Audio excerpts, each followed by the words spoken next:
Oke, kembali lagi bertemu di kuliah online Kimia Dasar B.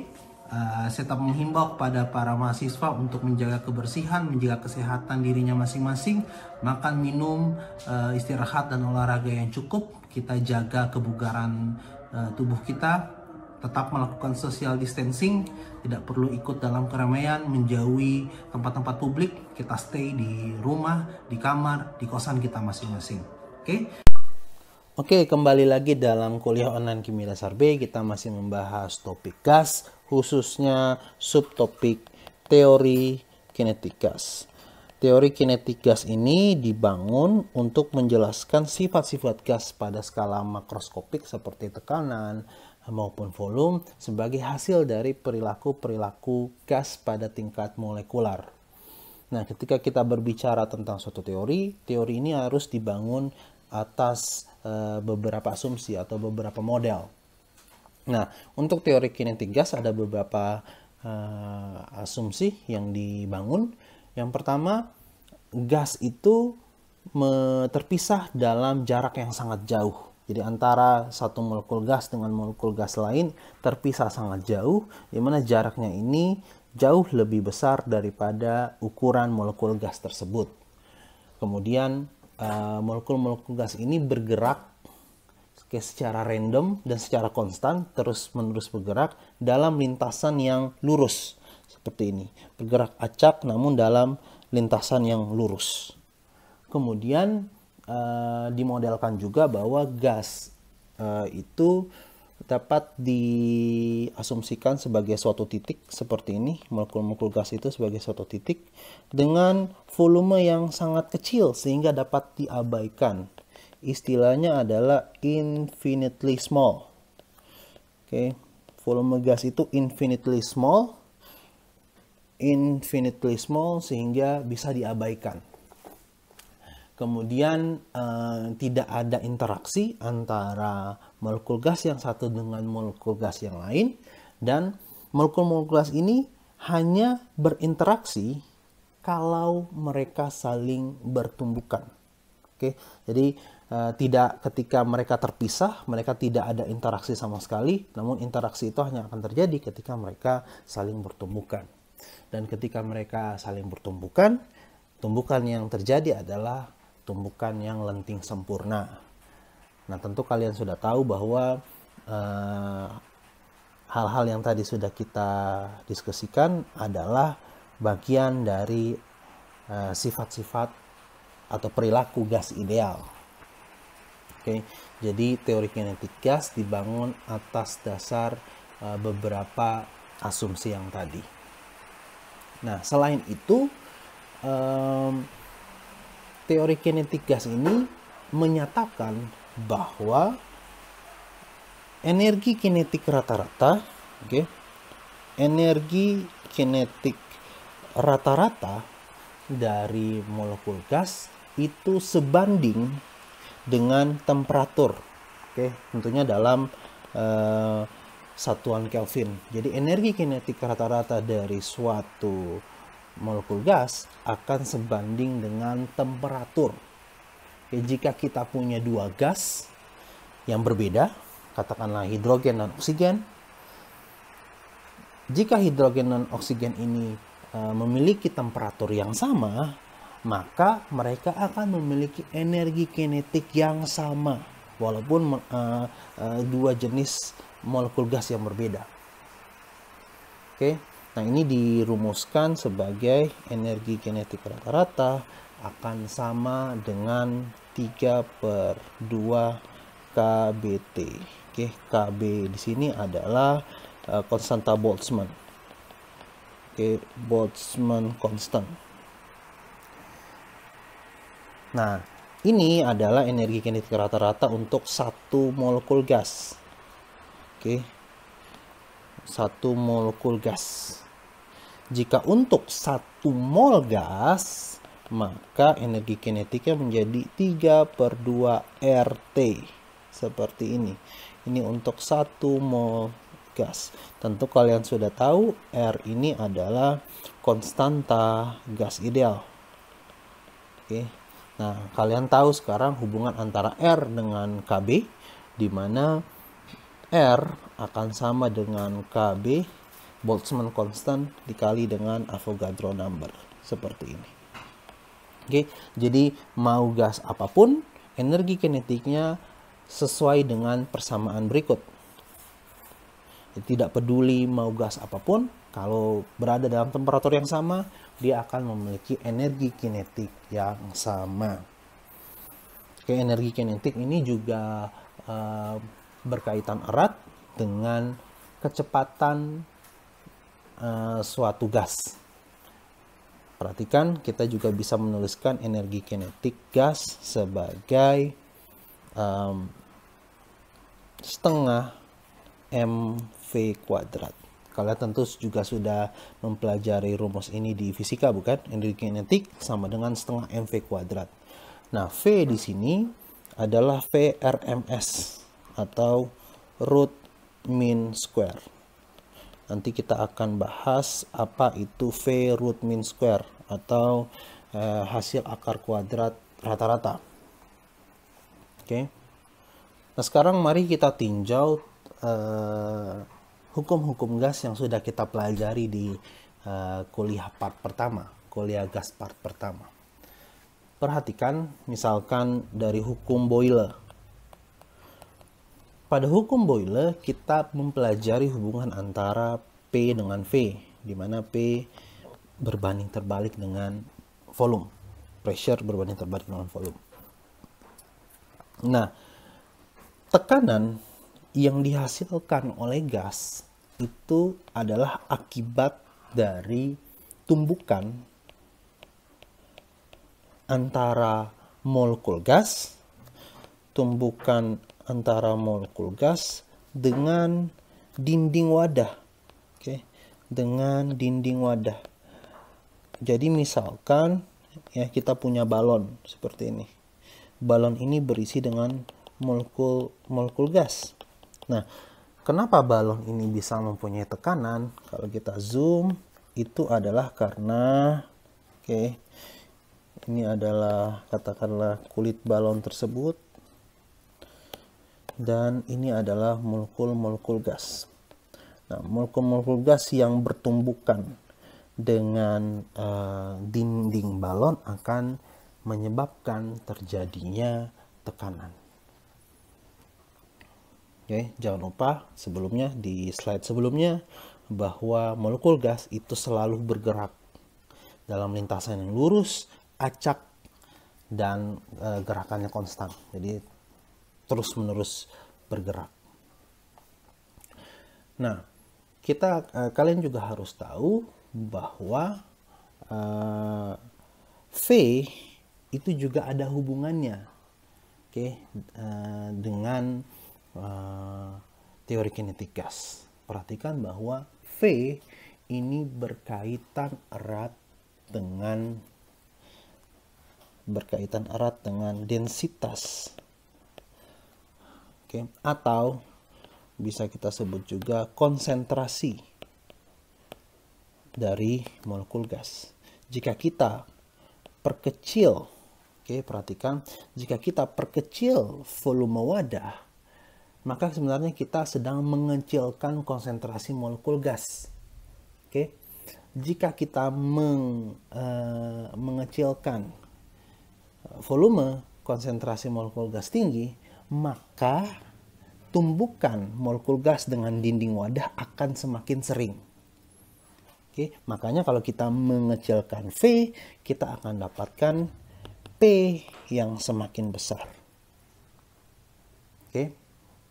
Jadi volume hubungannya dengan konsentrasi molekul gas, sedangkan P hubungannya dengan jumlah tumbukan molekul gas dengan dinding wadah. Bagaimana dengan hukum Charles? Hukum Charles itu membandingkan P dengan T, di mana P sebanding dengan T. Jika T makin besar, maka P makin besar. Perhatikan bahwa T ini berkaitan dengan energi kinetik. EK rata-rata sama dengan 3/2 KBT. Jadi ketika kita memperbesar T, maka kita akan memperbesar energi kinetik. Jangan lupa, energi kinetik hubungannya dengan setengah mv rms kuadrat.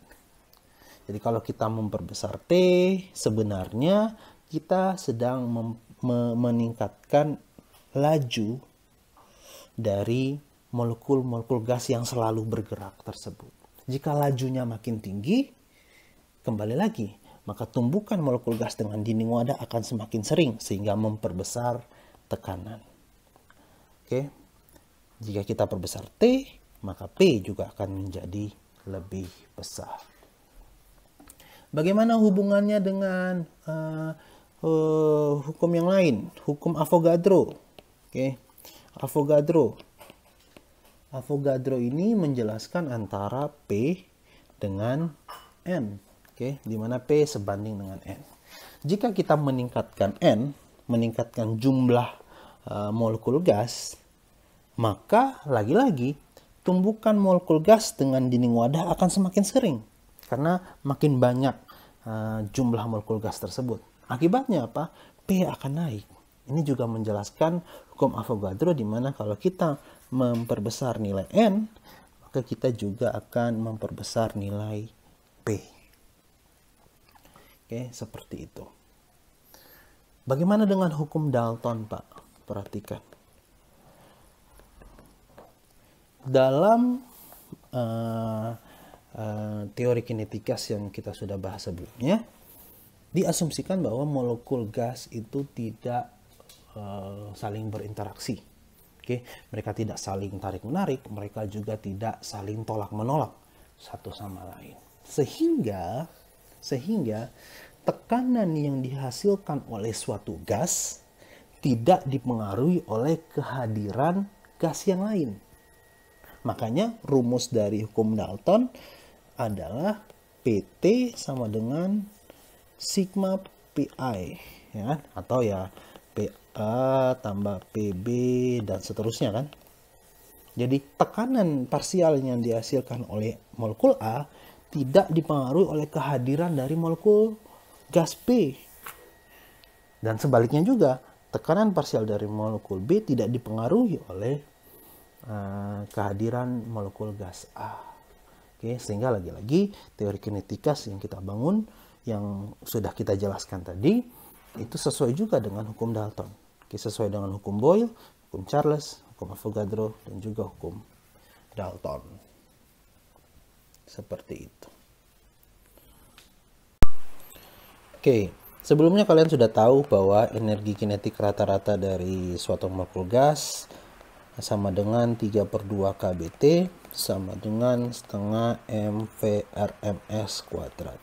Perhatikan istilah rata-rata dari persamaan ini. Energi kinetik rata-rata, kemudian laju akar kuadrat rata-rata, RMS, root mean square. Pada T tertentu, sebagian molekul gas bergerak dengan laju yang lebih rendah daripada laju kebanyakan molekul gas. Sebagiannya lagi bergerak dengan laju yang lebih cepat daripada laju kebanyakan molekul gas, sehingga ada distribusi di situ. Ada distribusi dari laju molekul gas pada T tertentu. Nah, distribusi laju dari molekul gas ini kemudian dijelaskan oleh distribusi yang kita sebut sebagai Maxwell-Boltzmann. Distribusi Maxwell-Boltzmann, di mana porsi atau fraksi dari suatu molekul yang bergerak dengan V tertentu, N di sini adalah jumlah molekul. Jadi jumlah molekul yang bergerak dengan V tertentu dibagi dengan jumlah molekul total. Artinya apa? Fraksi. Porsi dari jumlah molekul yang bergerak pada V tertentu itu dibandingkan dengan keseluruhan jumlah molekul gas. Sama dengan 4pi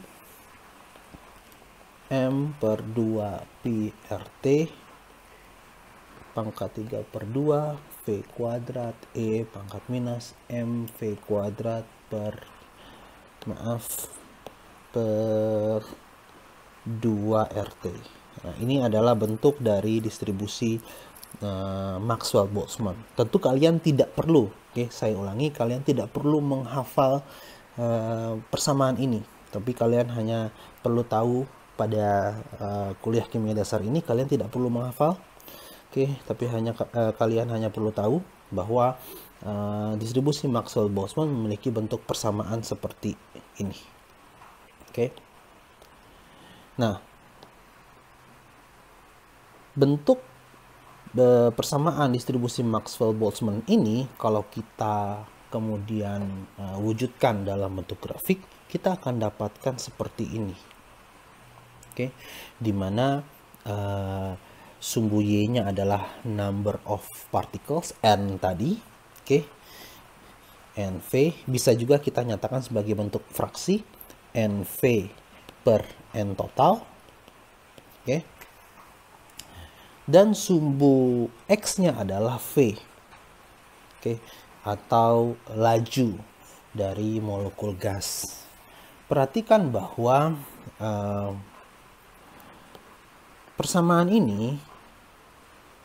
dari persamaan ini kita bisa mengetahui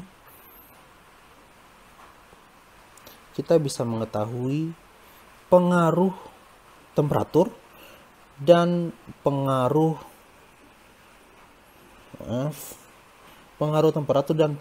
berat molekul terhadap distribusi laju molekul gas. Perhatikan, ini adalah distribusi laju suatu molekul gas pada beberapa temperatur. Pada 1000 Kelvin, pada 600 Kelvin, 300 dan 100 Kelvin. Perhatikan bahwa dengan meningkatnya temperatur, maka terdapat geseran dari distribusi laju molekul gas ini. Semakin tinggi T, maka distribusinya akan bergerak ke kanan. Distribusinya bergerak ke kanan, ke laju molekul gas yang lebih besar. Artinya apa? Semakin tinggi T, maka molekul-molekul makin bergerak makin laju. Memperhatikan, di sini kita akan belajar 3 jenis kecepatan. Yang pertama adalah kita ambil salah satu saja. Saya gambarkan ulang. Di sini adalah V, di sini adalah NV. Seperti ini, misalkan kira-kira. Iya. Nah, pada puncak distribusi kita akan dapat istilah VMP atau most probable speed atau laju yang paling mungkin. Karena fraksinya paling tinggi, jumlah partikel atau jumlah molekul gas dengan V tersebut itu memiliki jumlah yang paling banyak, fraksinya paling besar. Kita sebut sebagai VMP atau most probable speed. Nah, VMP ini memiliki rumus sama dengan akar 2RT per M. Perhatikan M di sini maupun di sini itu menyatakan massa molekul gas tersebut. Kemudian ada lagi yang kita sebut sebagai V average. V average atau V rata-rata. V rata-rata ini kita akan dapatkan sebagai V average. V average sama dengan akar dari 8RT akar dari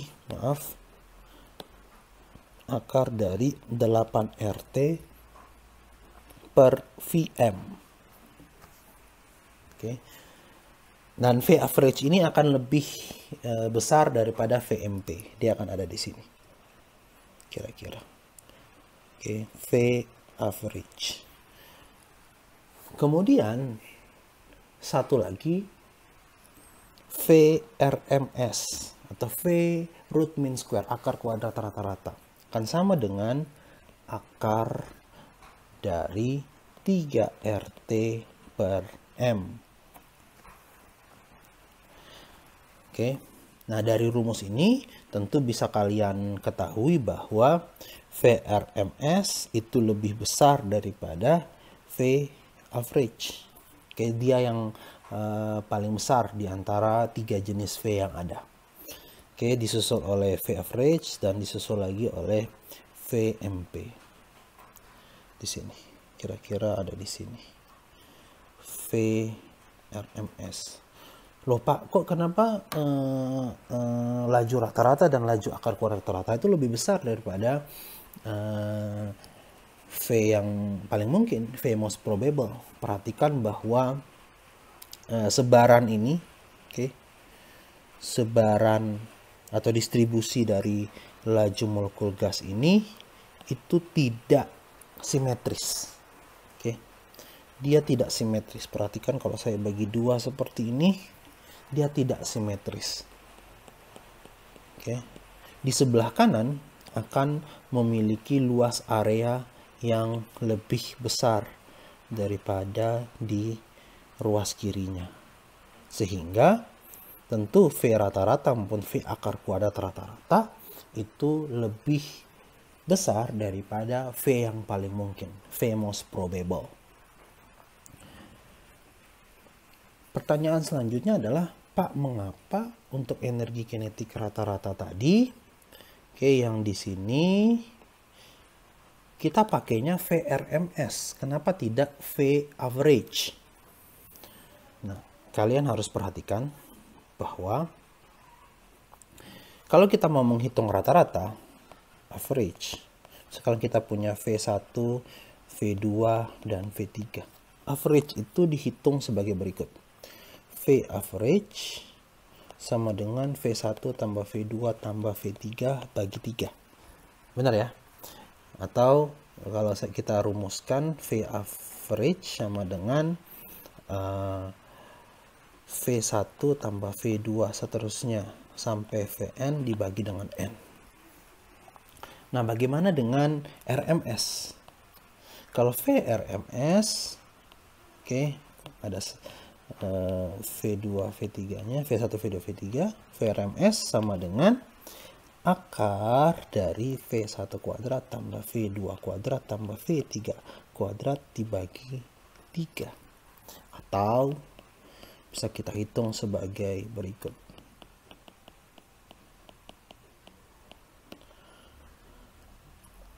Maaf.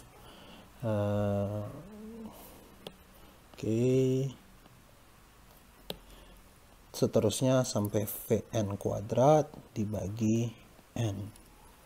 Nah, kita kenapa menggunakan VRMS kenapa kita memilih untuk menggunakan VRMS dan tidak V average?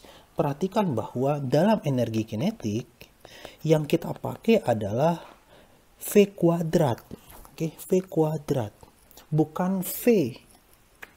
Sehingga akan lebih akurat kalau kita menggunakan VRMS yang merupakan akar kuadrat rata-rata. Yang merupakan akar kuadrat rata-rata, bukan V rata-rata. V rata-rata adalah hasil rata-rata penjumlahan. Sedangkan VRMS itu akar rata-rata dari hasil kuadrat. Seperti itu. Sehingga kita menggunakan VRMS dan bukan V average, apalagi VMP, V most probable. Nah, distribusi Maxwell-Boltzmann ini selain bergantung terhadap temperatur, dia juga bergantung terhadap M di sini, atau massa molekul gas. Perhatikan lagi-lagi EK sama dengan setengah MV RMS kuadrat. Oke, energi kinetik rata-rata sama dengan MV RMS kuadrat. Selain bergantung pada T, energi kinetik juga bergantung pada M, massa. Jika data temperatur di sini saya ganti dengan massa, saya ganti dengan massa, perhatikan. Misalkan ini adalah gas helium, misalkan, ini gas helium, oke. Ini gas nitrogen, oke. Kemudian ini gas oksigen dan ini gas klor Cl2. Perhatikan bahwa helium memiliki massa yang lebih kecil dibandingkan dengan nitrogen, oksigen maupun gas klorin. Sehingga helium akan memiliki laju yang lebih besar dibandingkan dengan nitrogen, oksigen maupun klorin. Sehingga grafiknya bisa kita gambarkan sebagai berikut, sebagai fungsi dari massa molekul gas. Oke, mari kita lanjutkan dengan membahas fenomena difusi dan efusi gas. Oke. Difusi adalah proses menyebarnya molekul gas akibat perbedaan gradien konsentrasi. Perhatikan, sudah saya jelaskan pada pertemuan pertama, jika di sini kita memiliki molekul gas A, ada wadah yang dipisahkan oleh sekat. Di sini adalah molekul gas B, dan sekatnya ini kemudian kita lepaskan. Oke, kita buka sekatnya, maka molekul gas A akan mengisi keseluruhan dari wadah tersebut. Begitu juga molekul B akan mengisi keseluruhan dari wadah tersebut. Sehingga konsentrasi A di segala tempat sama, begitu punya dengan konsentrasi gas B di seluruh tempat, di seluruh titik pada wadah tersebut akan sama. Oke, ini disebut sebagai fenomena difusi gas. Nah, sedangkan efusi adalah misalkan kita punya suatu wadah seperti ini, oke, ada gas, ada molekul gas di wadah sisi sebelah kiri. Kemudian pada wadah itu kita berikan sekat seperti ini. Namun sekat ini terdapat suatu celah yang sangat kecil, oke, atau small opening, celah yang sangat kecil. Nah, yang dinamakan dengan proses efusi adalah lolosnya molekul-molekul gas ini melalui celah kecil yang ada di sini. Nah, kita bisa membandingkan laju difusi dan laju efusi dari gas yang berbeda. Misalkan kita punya gas nitrogen dan gas hidrogen, gas yang berbeda, oke, berbeda massa, berbeda ukuran.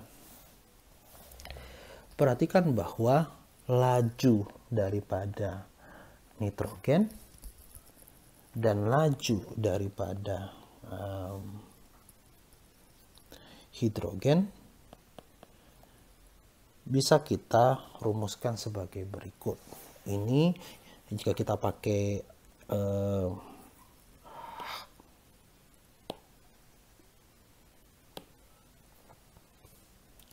nah, laju daripada nitrogen bisa kita rumuskan sebagai akar dari 3RT per M nitrogen. Sedangkan laju daripada hidrogen adalah akar 3RT per massa dari hidrogen. Perhatikan, jika kita bandingkan, oke, saya tulis saja seperti ini, maka Vn2 dengan VH2 bisa kita dapatkan hubungan seperti ini. 3RT per Mn kuadrat per akar 3RT per MH kuadrat. Apa yang terjadi? Kita bisa coret 3RT-nya, bukan? Sehingga kita akan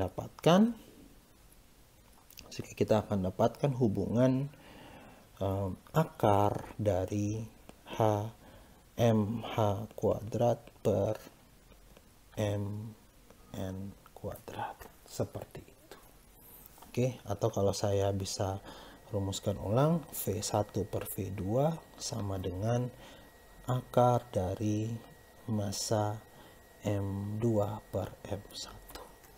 Ini berlaku untuk fenomena difusi maupun fenomena efusi gas.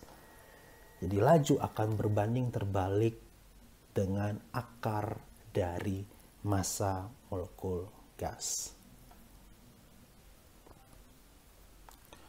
Terakhir kita akan membahas terkait dengan gas nyata. Oke, gas nyata atau real gas. Nah, kalian sudah tahu bahwa gas ideal itu memenuhi persamaan berikut ini. PV sama dengan nRT. Nah, PV sama dengan nRT ini tidak berlaku untuk gas nyata. Kenapa? Karena pada gas nyata itu tidak memenuhi asumsi-asumsi yang dibuat pada gas ideal. Oke, gas nyata tentu masing-masing molekul gasnya memiliki volume, kemudian tumbukannya tidak selalu lenting sempurna, kemudian ada interaksi antar molekul gas, walaupun kembali lagi interaksinya kecil, tapi ada interaksi di situ. Sedangkan di gas ideal kan kita asumsikan tidak ada interaksi sama sekali, sehingga pada gas nyata tidak berlaku. Oke. Tidak berlaku persamaan ini. Namun, persamaan ini dapat dimodifikasi untuk menyesuaikan dengan kondisi gas nyata. Nah, persamaan tersebut kita kenal sebagai persamaan van der Waals, di mana P tambah AN kuadrat per V kuadrat dikali dengan V minus NB sama dengan nRT. Perhatikan bentuknya sama, oke? Bentuknya sama, tapi ada faktor untuk mengkoreksi nilai P dan nilai V. Oke? Pada persamaan van der Waals terdapat faktor untuk mengkoreksi tekanan dan mengkoreksi volume. Kenapa? Karena ada faktor interaksi antar molekul di sini. Ya, walaupun lagi-lagi kecil ya. Misalkan A dan B. A ini menyatakan faktor koreksi untuk tekanan. Oke. Faktor koreksi tekanan.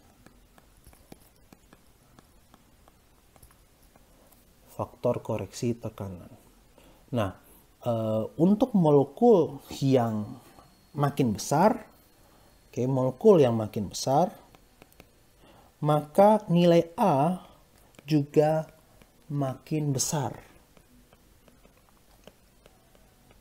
Kenapa? Karena makin besar molekul gas, maka gaya interaksi molekulnya akan makin terasa, akan makin besar faktor interaksi antar molekulnya. Sedangkan B adalah faktor koreksi volume. Oke, molekul makin besar,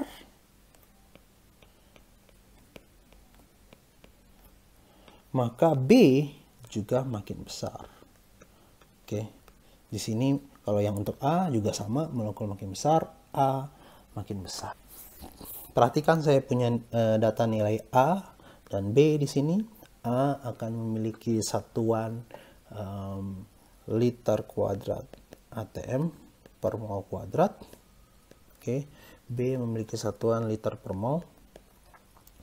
Untuk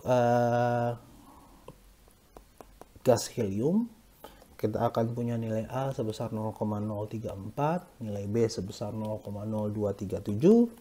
Untuk O2, kita punya nilai A 1,360 dan nilai B 0,03183.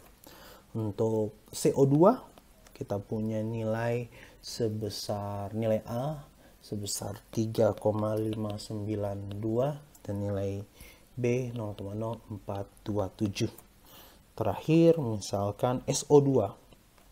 Oke, SO2 punya nilai A 6,714 dan B sebesar 0,0564. Perhatikan bahwa makin besar molekul gas tersebut, makin besar nilai A dan juga nilai B. Nah, sekarang perhatikan jika ada soal seperti ini, diminta untuk menghitung perbandingan, perbandingan laju paling boleh jadi. Perbandingan laju paling boleh jadi, VMP, gas N2 terhadap gas CO2 pada 25 derajat Celcius. Sekarang perhatikan bahwa gas nitrogen dan gas CO2 memiliki massa molekul yang berbeda. Untuk N2, massa molekulnya adalah 28 gram per mol. Sedangkan CO2 44 gram per mol.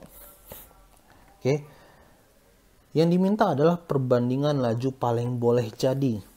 Sehingga kita menggunakan VMP sama dengan akar dari 2RT per M.